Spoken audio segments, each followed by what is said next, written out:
Hello friends, मैं हूं professor Chetan Birla and today our topic is multiple correlation. So let us move towards the multiple correlation. So multiple correlation. तो multiple correlation क्या है? Studies made on relationship between several variables simultaneously is termed as multiple correlation. तो देखो यहाँ पे word क्या लिखा था? Studies made relationship.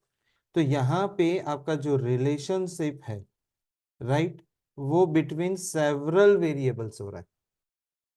Simultaneously is termed as multiple correlation. As an example, one wish to study the relationship between yield and other causing factors. तो हमारा यहाँ पे एक एग्जांपल है कि हमें स्टडी करना है relationship between the yield and other causing factors. Other causing factors हमारे कैसे हो सकते हैं? जैसे कि सॉइल फर्टिलिटी, केमिकल मैन्योर्स या रेनफॉल.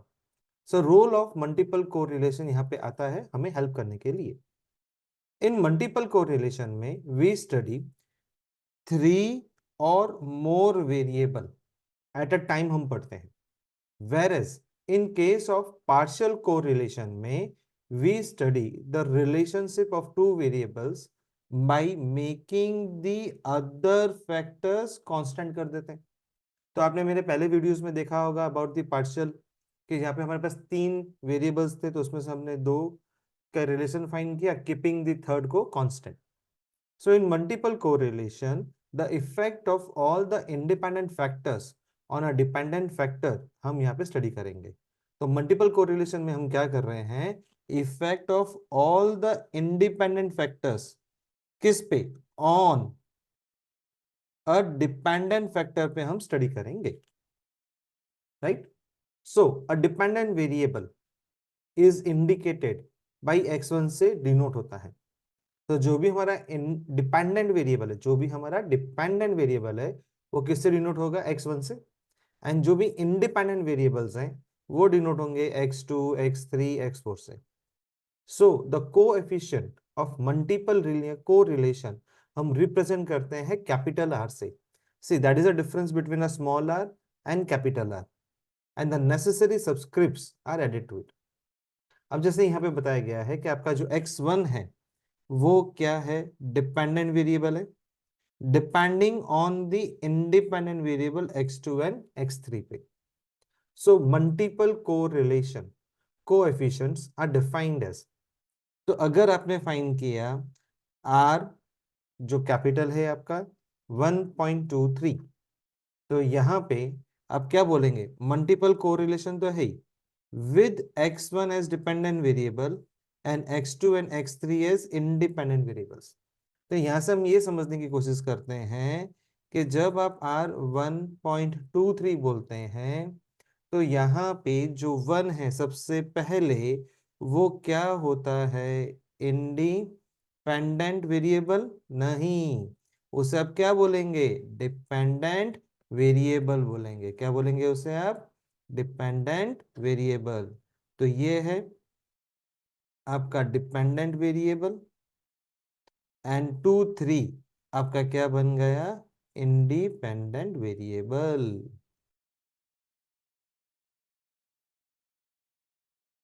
चलो, तो उसी तरीके से R2.13 में x2 मतलब जो 2 है वो आपका डिपेंडेंट वेरिएबल हो गया एंड 1, 3 आपका इंडिपेंडेंट वेरिएबल हो जाएगा. R3.12 so multiple correlation coefficient with x3 as dependent variable and 1, 2 जो पॉइंट के बाद है वो आपके बन गए इंडिपेंडेंट वेरिएबल. अब इसका फॉर्मूला मेन है. अब इनके फॉर्मूला को हम कैसे लिखेंगे, कैसे समझेंगे, पहले तो हम वो समझते हैं, ठीक है. So calculation of multiple correlation coefficient. पहले मैं आपको समझाता हूं R1.23 को हम कैसे समझेंगे. तो देखो, सबसे पहले आपने क्या लग दिया? रूट लग दिया. तो ये हमने कर दिया रूट. अब इस रूट के अंदर में आप सबसे पहले क्या लिखोगे? R12 का स्क्वायर, मतलब R का स्क्वायर 12 प्लस R. देखो, अब आप जो ये R1.23 लिखते हो तो आपने सबसे पहले क्या किया? 12 का किया, फिर 13 का किया. राइट, -2 R12 करो, फिर R13 करो, फिर 23 करो, एंड डिवाइड बाय 1 - R², और पॉइंट के बाद जो है वो नीचे आ जाएगा R23, राइट। चलो मैं फिर से समझा देता हूं फॉर्मूला आपको। R1.23 इज इक्वल टू, ये लिखा आपने, राइट, रूट किया। अब आप R लिखो तो 1.2 है, तो आप पहले क्या लिख दो, 12 का स्क्वायर प्लस R13 का स्क्वायर हो गया, -2 R12 होगा, R23 होगा, R13 होगा, डिवाइडेड बाय 1 - अब पॉइंट के बाद कौन था, 23, तो 23 का स्क्वायर। तो this is the formula for finding out the R1.23। Now हम बात करते हैं R2.13 की। चलिए, तो अब ये क्या हो जाएगा, R21 का स्क्वायर प्लस R23 का square -2R21 and 23 divided by 1 - R13 और उसका स्क्वायर। है ना इजी फॉर्मूला लिखने में? दैट्स ऑल, और कुछ नहीं, बस समझना है और कुछ नहीं करना है। उसी तरीके से एक और फॉर्मूला आपका बनेगा R3.12 का। तो R31 का स्क्वायर प्लस R32 का स्क्वायर -2R12 13 एंड 23। अब देखो 31 बोलो या 13 बोलो, बात एक ही है। ओके, इसका टेंशन मत लेना कि सर ने तो यहाँ पे 31 की जगह पे 13 लिखा, मैं 13 बोलूँ या 31 बोलूँ, बात एक ही रहेगी और टेंशन की बात नहीं है। ओके, एंड 1 - R12 का स्क्वायर। तो ये है हमारी formulas of calculation of multiple correlation coefficient. चलिए अब इसके हम कुछ रिमार्क्स पढ़ लेते हैं पहले। अब देखो रिमार्क में ना क्या लिखा गया था, रिमार्क बोल दो, प्रॉपर्टी बोल दो। Multiple correlation coefficient is a non negative coefficient है। बहुत अच्छी बात है कि ये कौन क्या है, नॉन नेगेटिव कोएफिशिएंट है। It's value ranges from between 0 और 1, मतलब इसका जो भी आंसर आएगा वो 0 और 1 के बीच में आएगा। It can not assume a minus value, आप मतलब माइनस में इसका आंसर आ ही नहीं सकता, क्योंकि एक तो आप स्क्वायर रूट में है जो पॉजिटिव है। R1.23 इज इक्वल टू 0, तो इसका मतलब होगा कि R12 का वैल्यू भी 0 हो गया एंड R13 का वैल्यू भी 0 हो गया। अगर R1.23 is greater than equal to 12 and R1.23 is also greater than 13 होता है। R1.23 एक एग्जांपल देके समझाया गया था कि आपकी जो जो इसका आंसर आएगा वो ऑलवेज ग्रेटर होगा R12 से, या इसका जो भी आंसर आएगा वो greater than equal to R13 भी होगा। R1.23 is same thing as R1.32। जैसे मैंने आपको अभी ऊपर बोला था थोड़ी देर पहले, 31 बोलो या 13 बोलो, बात एक ही है। तो यही बोलना चाहते हैं कि आप 1.23 बोलो या R1.32, बात एक ही है, is the same thing. The position of subscript to the right और of the dot does not make a difference, इतना ज्यादा कोई डिफरेंस मेक करेंगे नहीं। By squaring the R1.23 we get the coefficient of multiple determination हमें मिल जाता है।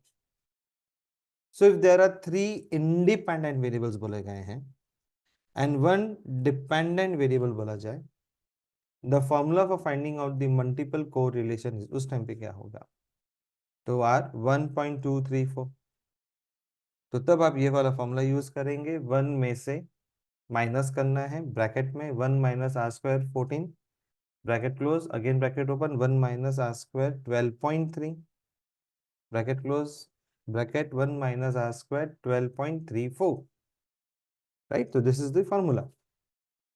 और ठीक है, मेरे हिसाब से आपका ये फॉर्मूला भी यूज नहीं होगा बीकॉम के अंदर में. It is only for the knowledge I have given over here. Okay. Now what are the limitations and utility of multiple correlation coefficients. तो लिमिटेशंस में देखो, सबसे पहले क्या बोला गया था कि like partial correlation coefficient it also assumes a linear relationship between the zero ordered coefficients में. तो लाइक पार्शियल कोएफिशिएंट में जैसे था, कोएफिशिएंट कोरिलेशन कोएफिशिएंट ये भी एज्यूम करता है कि linear relation between the zero और अदर ऑर्डर कोएफिशिएंट्स होते हैं.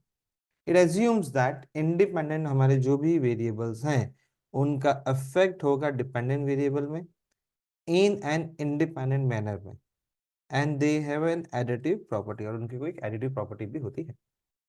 If, however, there is an interrelation between the independent variables, their effects cannot be distinct. हम उनके इफेक्ट को डिस्टिंग नहीं कर सकते, nor they can be additive, और ना तो वो एडिटिव हो सकता है. द मल्टीपल कोरिलेशन कोएफिशिएंट एक कम्बरसम है इन कैलकुलेशन करने में, एंड ये काफी डिफिकल्ट भी है इंटरप्रिटेशन करने में. तो as such it should be calculate किया जा सकता है with care and interpreted with caution, और उसको हम ध्यान से कर भी सकते हैं. Now we talk about the utility. इसकी यूटिलिटी क्या है? The utility and the limitations of the multiple correlation coefficient हमेशा सेम होते हैं as those of partial coefficient. मतलब इसकी यूटिलिटी एंड इसके जो लिमिटेशंस है हमारे मल्टीपल कोरिलेशन कोएफिशिएंट के, वो सेम है जो हमें पार्शियल कोएफिशिएंट में देखने को मिलते हैं. तो multiple correlation coefficient is the effect है of all the independent variables को लेके ऑन अ डिपेंडेंट वेरिएबल, और ये काफी यूजफुल भी है in understanding the movements in the dependent variable में. इफ हमारे multiple and partial correlation coefficient को अगर आप साथ में स्टडी करो तो एक very useful analysis of relationship इनके बीच में निकल के आएगी, और जो आपके लिए पॉसिबल होगा देखने के लिए. एडवांटेजेस में बताया गया है, ये serve as a measure of the degree of association between one variable taken as the dependent variable आपने लिया है, and group of other variables जो होते हैं वो आपने as the independent variable लिया. ये सेकंड पॉइंट में ये भी बता रहा है कि it also serves the measure of goodness of fit. मतलब ये बताता है कि आप में कितना गुडनेस ऑफ फिट है कैलकुलेट करने के लिए plane of regression, and consequently measure of general degree of accuracy भी बताता है, और ये एस्टिमेट भी करता है by reference to equation for the plane of regression के लिए. So now let us go with some examples. That means from sums we understand how we can do the sums, right? चलिए sums पे चलते हैं. So here is one example in front of you. A simple correlation coefficient between yield, that is x1, temperature is x2, and rainfall is x3 are given by R12 आपको दे दिया गया है 0.6, R13 दे दिया है 0.5, R23 दे दिया है 0.8. Find the multiple correlation 1.23. तो चलिए, तो हमारा तो सबसे पहले हमें फॉर्मूला लिखना है. Here R1.23, तो R square 12 plus 13 minus 2, R12 R13 R23, 1 minus R square point के बाद है 23. Now substitute the values. Perfect, आपने एकदम सही सुना. क्या करना है? Substitute the values. अब आप ऊपर देखो, R12 का वैल्यू क्या है, R13 का वैल्यू चेक कर लो, R23 का वैल्यू चेक कर लो.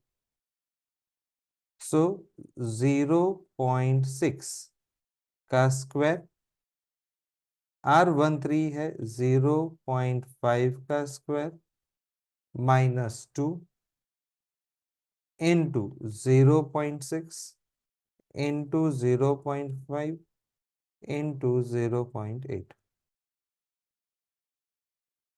1 माइनस R23 का वैल्यू था 0.8 का स्क्वायर, राइट. चलिए, तो 0.36 0.25. अब हमें क्या करना है? 2 मल्टीप्लाई 0.6 मल्टीप्लाई 0.5 मल्टीप्लाई 0.8. तो yes, we got the answer 0.48 divided by 1 minus 0.64.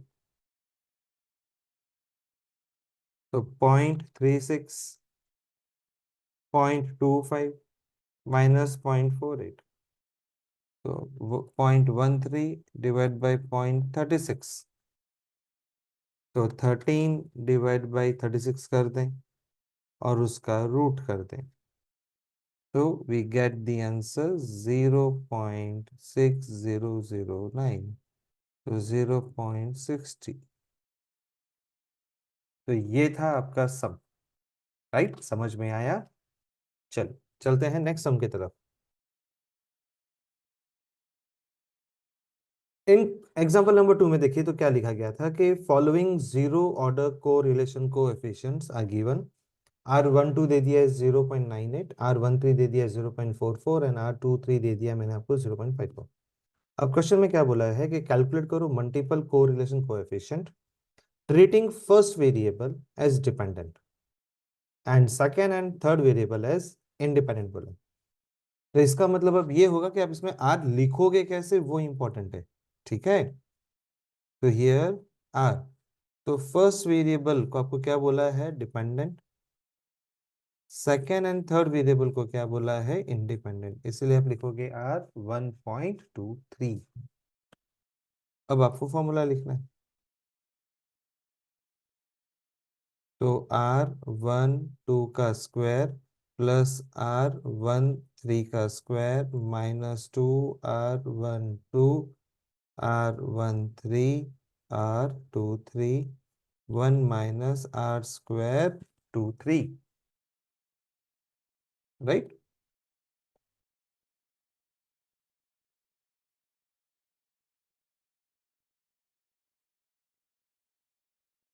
चल, अब हम वैल्यू सब्स्टिट्यूट करते हैं। तो R12 था 0.98 का होल स्क्वायर, R13 का वैल्यू था 0.44 का होल स्क्वायर, टू R12 है 0.98, 0.44, R23 है 0.54 डिवाइडेड बाई 1 माइनस 0.98 का whole square which is equal to, अब हम क्या करेंगे? 0.98 का स्क्वायर करेंगे and we will write down 0.9604, 0.44 का स्क्वायर 0.1936। अब तीनों को मल्टीप्लाई करेंगे तो 2 मल्टीप्लाई 0.98 मल्टीप्लाई 0.44 0.54, तो 0.4657 अप टू 4 डेसिमल पॉइंट। 0.98 का स्क्वायर 0.9604,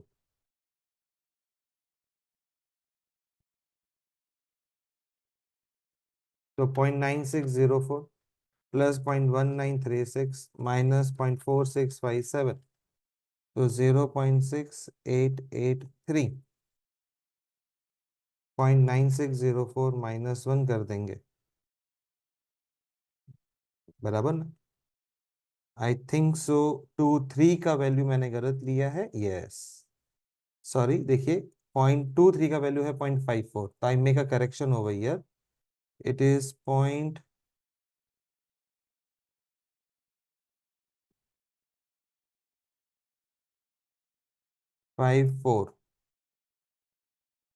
ओके, तो 0.54 का है 0.2916 और उसको 1 में से माइनस किया तो 0.7084 हो जाती है ऐसे गलती गलती, क्योंकि हम रिकॉर्ड कर रहे हैं, कोई बोलने वाला नहीं है, कैसे भी आपने गलत लिख दिया इसीलिए।